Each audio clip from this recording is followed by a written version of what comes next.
My name is Rhian Milton, and I am a Senior Clinical Research Fellow. I have a split 50-50 research and clinical role, and I work clinically as a trauma and orthopedic physiotherapist. I believe I've had a relatively unique career path in that I have grown my research and clinical careers alongside each other from the beginning, as opposed to being established in one before venturing into the other. My interest in research started before I'd even started my physio master's degree, as I was working as an ad hoc research assistant across some projects. And it became fairly obvious to me that at that point that I wanted to pursue research in some shape or form in my career. What I hadn't anticipated was the way in which this would happen, and that I would go on to undertake my PhD research degree as soon as I'd finished my physio degree. In my PhD, I investigated hip fractures and depression and the role of rehabilitation in this relationship.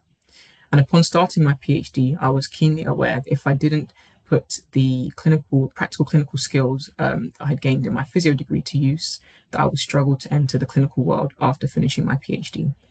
Therefore, I started looking for 1 day a week Band 5 rotational physiotherapist roles. I quickly found that they didn't exist and was essentially shut down at almost every turn. However, I didn't give up and I applied for a full-time role after having a brief conversation with the hiring manager about the possibility of a part-time position.